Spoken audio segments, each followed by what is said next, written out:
really excited. We are a fully remote organization. It's why I get to do the work I do from Hawaii. It does mean I have really early mornings. So be aware of what you're signing up for, but I get to work fully remote. And so in supporting fully remote organizations, you have to be incredibly intentional about the culture and the way we work. Don't conduct your analysis in isolation because data is so incredibly powerful. Not defending just the tribe, but defending the organization. Those creative people that you really want to keep empowered, keep excited, keep motivated, keep thinking. A good experience pays dividends down the line. Stereotypes tend to break down in proximity. Welcome to We're Only Human, a podcast about human resources, business, technology, and the workplace. My name is Ben Eubanks, your host, and I'm so glad you're here.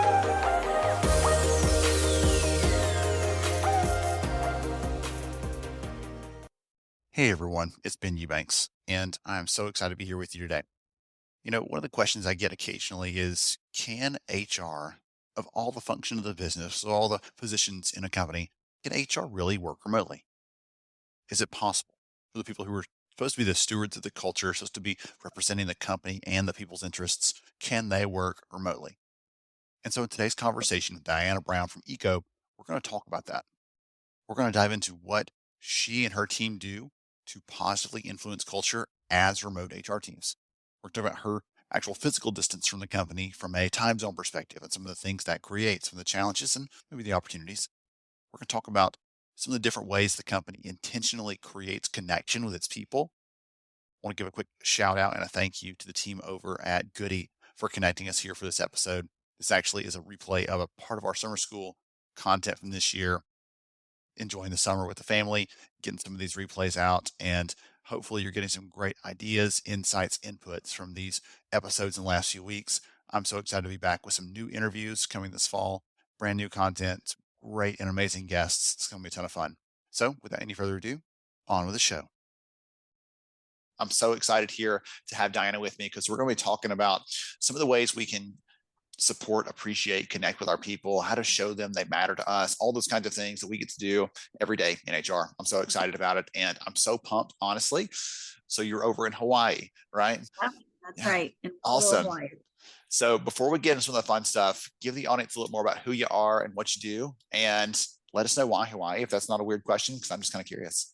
No, it's a great question. And it actually works into a little bit of who I am and my career story. So, hi, everybody. I'm Diana Brown. Today am in a job as head of people for a company called ECO. I've been in HR for over 20 years at this. Before this, I was the head of international HR for Capital One. I was based in Toronto. My role before that was chief people officer for the Canadian Bank. And then I was with Capital One Corporate in the US for years and years. I am an American and had this amazing opportunity to go to Canada, and that was great. And when we decided to leave Canada as a family, we did where do we want to be? All of my next opportunities were at headquarters, which is near DC, which is an amazing place, an amazing facility. And we were just not wanting to be back in DC. And like many people during the pandemic, had an opportunity to revisit priorities and life desires and what do we want to be true about this one life we get to live? And for us, that meant living near water, which had always been a dream of ours, and being close to family. And all of my extended family is here in Hawaii. So we decided to do it. Originally, we said we're going to go as far west as California. And then we said, well, let's just keep Why going stop west. there? Yeah. Long answer on who I am and how I ended up in Hawaii. And I will tell you, I spent 20 some years at Capital One, 55,000 person organization, big bank, Fortune 500, traditional bank. And then I made a career pivot to lead an organization that is in the double digits, fully remote, startup. It's in the decentralized finance space. And so massive changes, which I'm happy to talk about at any point, but we'll say it's been an incredibly invigorating, refreshing, and rewarding experience. I think every single thing about what your career was, all the different facets, like you'd flipped every single lever you could flip as you're going down. Like, how can I make one more change to this and just transition? Yeah. And actually not just in career, like in life, right? So how do I go from Toronto to Hawaii? It's been incredible. I'll guarantee that I never see snow again. Here we go. All right. Although you can on the Big Island. Oh, fun fact. Okay. Up the mountain, probably, right? Up on a. Okay. Yeah. Okay, that's really fun. Okay, I just want to talk about like Hawaii because I've never been. I want to go, but let's hold that one off. And if anybody out there, let's do summer school field trip to Hawaii. We'll figure that one out later on. But let's talk Absolutely. about let's talk about some of the stuff that you and your team are up to. You said you've transitioned to a very different kind of company, and I'd love to hear from you. What is something in the HR world, the HR related, like some of the big, because you can be doing anything right now. And I'm just kind of curious, what's top of mind for you? What are you excited to be working on right now? Yeah, I'll answer it two ways. I'll give you just a preview into the why I picked the company I went to. I've been at one organization for 20 some years. Wherever I was going to hitch my wagon to, it had to be important. And so I'll offer to all of you listening, as you think about your next opportunity or you think about making it the next move, I really considered the interview process me interviewing the company. I wanted a bunch of things to be true for me, particularly in the roles that we have, right? We have the privilege of supporting and building cultures, supporting people, making leaders better. We have to be principally aligned with the folks that we're supporting and the folks that we're working with. And so I spent a bunch of time interviewing the company to make sure it was the right fit for me. And now that I'm here, the thing that we're working on that I'm really excited about is we are a fully remote organization. It's why I get to do the work I do from Hawaii. It does mean I have really early mornings. So be aware of what you're signing up for, but I get to work fully remote. And so in supporting fully remote organizations, you have to be incredibly intentional about the culture and the way we work. And so for us, we're fully remote. We believe that our organization is special, needs to be special. We hire really talented people who we know can be anywhere they want. And while we have a very compelling mission, we really also want folks to want to be here and to like the people they're working with and to like the way we interact. And for us, it's around building our culture, ensuring that we figure out a way to build connectedness. And we know people want to be connected to the people they work with. You have to work extra hard at that when you're remote, right? When I can just close my laptop and never see these, and literally never see these people again, how do you build connection such that we do care about each other, right? Where you and I have a relationship and I want to work with you and I want to work a little bit harder for you and I want us to deliver something together and you matter to me. How do we build that in a world where actually what I could do is just close my laptop and not ever see you again? Yes, absolutely. Oh, I like that. I smiled really big when you said connection a minute ago because I told you earlier, I've been recording a couple of conversations with people. So all of you out there, here's behind the scenes look. If I've not already heard from Marie over at Getty Images, one of the key things she talked about as well was really connecting with people, and the culture is a critical asset there. It's a critical piece of that. If we leave it alone, it tends towards chaos. Right. So we've got to closely manage it. We have to think about it intentionally. And so I love hearing you talk about that piece of it and how that really comes together. Because in my head, I'm thinking someone that came from big company HR, that may not be top of mind. And so it's so exciting to hear you say, no, this is like first and foremost, before anything else, this is what we've got to do to make sure we're getting it right. That's exciting. Absolutely. Yeah. If anything, I would say I learned a bunch of that at Capital One because culture was so important there. And so back to I interviewed this company. I wanted to be really sure I was coming to the right place for me. I needed to make sure, hey, I want to make an imprint on this organization. I want us to be an organization that hires the very best, continues to have really high expectations for them, presents them with incredibly hard and challenging problems to work with, rewards them really well, and is a really fun place to work. Like very simply, what I was looking for when I came and what I want to build is smart and good. Like I want smart people, I want good people. And how do we when you double click on that, how do we build all of the things that ensures that continues to be true? I want to come back to that and ask you a question on how you try to do that connecting this piece, because everybody's got a little different flavor to it.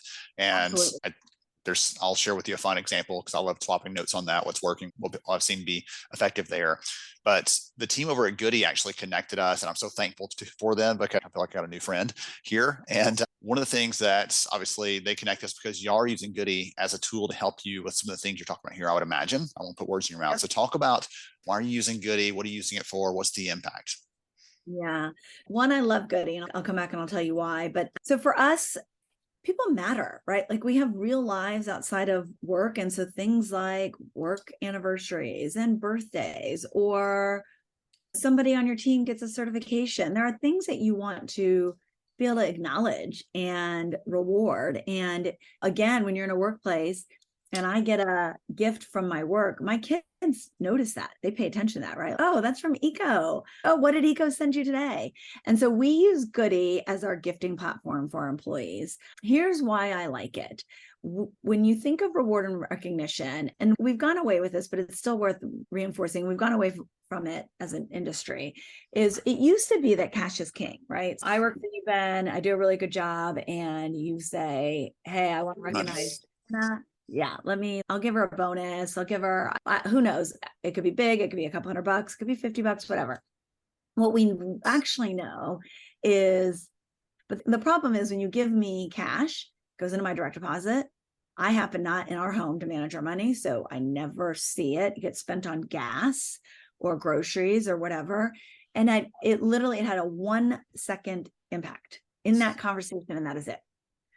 Versus gifts, what we know are tangible things is that every time I use it, a mental connection is redrawn between you and me. So every single time I put on these earrings, I know the woman that gave it to me. I remember when she gave them to me. I know where she bought them. I remember what reason she gave to me. Every single time I pick them up, and my brain is able to do that in a half a second. And so imagine if I'm wearing or using something from my company. All of those fire things happen. Oh, this is from Eco. They sent it to me for this occasion, for this thing I did that was really important and really impactful. And I matter to my boss who sent this to me. Every single time I touch it, it reinforces that connection. And we want that because, again, we're trying to foster a connection and a type of engagement with your employer that's hard to do in a remote world. And it's hard to do in a world where people can have, switch jobs anymore. We want them connected to us. And so we love Goody for that reason, because one, we believe in gifts, tangible things people can hold and touch and see as having ongoing and repeated effects and rewards for us. I like Goody because they offer a couple things. One, their gifting platform is very slick and nice. So you send me a little gift, it's integrated with your phone and online. It opens up really beautifully. It's just got a really nice product feel. Yes. And they offer this thing called swapping. I don't know if you're familiar with this, but say, Ben, you pick out a gift for me. I'm a hardcore coffee drinker. And unfortunately, as my manager, you don't remember that, which you should, but let's pretend you don't. Here's some tea. And you're like, here's some tea. And I am so touched by the gesture, and I'm like, oh, I don't want tea. I can swap my gift and I can now go get the coffee thing instead. And guess what? For only 1 second do I remember that you got it wrong. But every single time I use my coffee, I still get Ben thought of me and Ben acknowledged me for this thing. And that was important and that mattered and I mattered. And so obviously I could talk about the platform a lot. It's really slick. It's really smart and super easy. We're fancy at Eco. That's really fun. I'm thinking back to when I was running an HR team and I had the wicker basket in the corner with a bunch of gift cards in it and a little sheet where I was like logging those, and it was annoying as can be. It was a pain in the neck. Oh, we've got 2 left. You either get Bass Pro Shop or Home Depot. What do you want to give that wonderful accountant on your team? She's been doing a great job. Which one does she want? No, let's get something. Yeah. So to have the flexibility there to really meet the person where they are, the things that they care about. It's a reminder too, I think, right? You gave the example, like we can't swap if we have to, but a manager that knows their people well is going to give them something that really connects and resonates with them because they know who they are. Diana, I know you care about whatever this is. You're not just a coffee drinker, but you like this kind of coffee. Like, oh, we're going to give you that because I want you to know that I remember that about you. That's exactly right. Yeah. Okay. Also, I was going to ask you a question about connection. That can be your answer. Like we use this as a way to connect because you used that word a couple of times as you were explaining that. I was going to ask you if at Eco, if y'all have any specific things you do as a way to try to connect people. I'll give you one. So I was meeting with a friend at a company recently, and they do a Ways We're Weird. Every single employee, when they come in, I think about 2 or 3 things that are unique and completely out there about them that are almost unbelievable. It's like a 2 truths and a lie kind of thing, but they're all true about the person. And so one of the ones that my friend brought up recently was, hey, I've actually had my heart stopped twice. Like, I've known you for years. I had no clue about it. Tell me the story. And so it just creates another connection to him, another connection point. And I feel like I know him better now than I did before, just because I'm finding the ways that he's weird, admittedly. And so it's a fun way for people to break the ice and say, ooh, I do that too, actually. And so we have a point of connection, or I had no idea about that and I'd love to know more about it. So just start some conversations. I love that. Ways I'm weird. Okay. If we have time at the end, I want to hear how you're weird. And I'm going to think about how I'm weird. Okay. Things we do. I am incredibly proud of the things we do. We don't have this nut cracked. And I will say, as HR leaders, we have to stay mindful of this. We've got to have our radar tuned to what I would say is two things. One is the talent on your team, and the other is culture.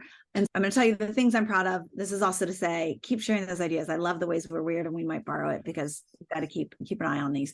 Yeah. For us, we do a couple of things. So we're fully remote, and we're async. So we have core hours, and async means we try to be very meeting light. We get a lot of work done at different hours. So you're in Alabama, I'm in Hawaii. That puts us 6 hours apart. Yeah.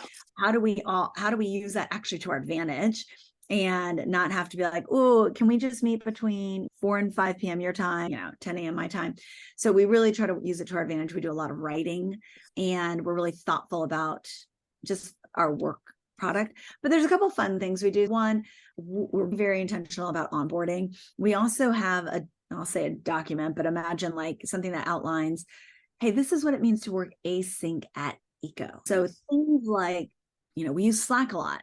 We don't have expectations on timing when you reply. Feel free to write emojis. So on Slack, instead of having you send me a note, I don't have to write back and say, sounds good. I can just do a thumbs up. Totally appropriate, super efficient. But those are the kinds of things that I might feel unsteady on my feet for about the first couple of weeks or month if we don't say it explicitly. So we try to make all the implicit norms explicit. So we try to get really helpful with our new joiners. We also do things like Donut on Slack. Donut's a fun integration on Slack where it just randomly pairs you up. We have a number of set meetings where we have cameras on because we want to be able to see you. We also are very free in the chat. Okay, folks, use the chat. And we say, again, making the implicit explicit, go nuts on the chat. We need to have conversation and either comment on the material or just have some fun back and forth. We also, because again, we're fully remote, what hybrid means to us is we're intentional about when we get together. So at least 3 times a year, we create these co-working experiences. We call them e-convenes, a play on eco. And so we descend on different cities and we take about 10 to 12-ish coworkers.